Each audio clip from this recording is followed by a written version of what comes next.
war-saxaafadeed ay soo saareen madaxweynayaashii hore ee dalka maxamed cabdilaahi farmaajo iyo sheekh shariif sheekh axmed ayaa u qornaa sida tan. kadib wadahadallo dhinaca telefoonka ah oo aanu si gooni ah ula yeelanay madaxweynaha Jamhuuriyadda Federaalk ee Soomaaliya mudane Xasan Sheekh Maxamuud iyo madaxweynaha maamulka Puntland mudane Siciid Cabdilaahi Deni ayaanu ku guuleysanay in labada dhinac naga aqbalaan in wadahadallo lagu dhameeyo khilaafka siyaasiga ah ee jira la iskuguna yimaado gogol si arrintan bilowga ah fursad loo siiyo. waxaan isla meel dhignay madaxweyne Xasan Sheekh inuu hakad geliyo galka la xiriira wax ka beddelka dastuurka muddo 2 asbuuc ah. hase yeeshee waxaa muuqata kaalintii odaynimo ee aanu isu xilqaanay in ay maridhali weyday kadib markii aanu dhanka madaxweyne Xasan Sheekh Maxamuud wax jawaab celin ah ka weynay uuna mar kale ku dhaqaaqay jabinta qodobkii shardiga u ahaa in wadahadalladu ay bilowdaan.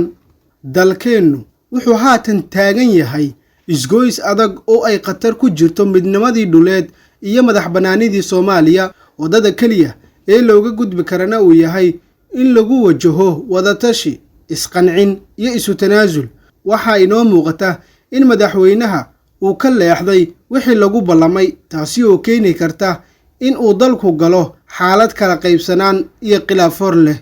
waxaanu si wada jir ah ugu mahadcelinaynaa madaxweynaha maamulka Puntland mudane Siciid Cabdilaahi Deni soo dhaweynta iyo ajiibistii gogashii dhexdhexaadinta. waxaan cid walba oo danaysa arrimaha siyaasadda Soomaaliya u cadeynaynaa in wixii kala fogaansho ah iyo kala tag ah oo mas'uuliyadeeda qaadayo madaxweynaha Jamhuuriyadda Federaalk ee Soomaaliya mudane Xasan Sheekh Maxamuud ayaa lagu yiri war-saxaafadeed wada jira oo ay baraha bulshada Facebook ay si wada jir ah u soo wada dhigeen labadii madaxweyne ee hore ee dalka soo maamulay ee kala ahaa Maxamed Cabdilaahi Farmaajo iyo Sheekh Shariif Sheekh Axmed, kuwaasi oo soo saaray war-saxaafadeedkan. dhinaca kale, Siciid Cabdilaahi Deni oo haysta 5 sano oo cusub ayaa u muuqday mid sii wadi kara dagaalka uu kula jiro filla Soomaaliya.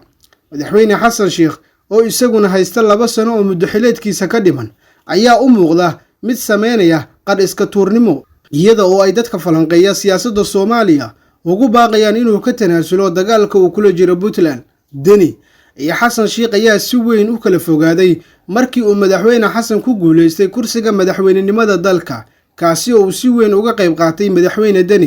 Deni ayaa la sheegay inuu bixiyay codadkii uu madaxweyne Xasan Sheekh ku helay xilka madaxtinimada Soomaaliya, isagoo ku bedeshay in la siiyo jagada ra'iisul wasaaraha oo uu Deni beel ahaan u leeyahay marka madaxweyne Xasan Sheekh uu jagada ku fadhiyo. markii Xasan Sheekh uu noqday madaxweynihii dalka, waxa uu ka baxay ballantii kala dhaxaysay Deni, taasi oo bedeshay jawigii siyaasadda Soomaaliya. Puntland ayaa dhowr shir oo muhiim ah aan soo xaadirin, iyagoo diiday doonista arrimo badan oo uu Xasan Sheekh rabay inuu meel mariyo. war-saxaafadeedka maanta ay soo saareen hogaamiyaashii hore ee dalka Sheekh Shariif iyo Farmaajo ayaa muujinaya khilaafka adag ee u dhaxeeya Puntland iyo dowladda iyo sida weyn ee lagu kala tagay wax ka beddelka dastuurka. balse arrintan ayaa muujinaysa sida uu madaxweyne Xasan Sheekh uga madax adag yahay Deni iyo mucaaradka, laakiin waxaa laga warsugayaa halka ay xaaladdu ku dambayso iyo sida loo xaliyo arrimahan culus ee Soomaalida ka dhex taagan.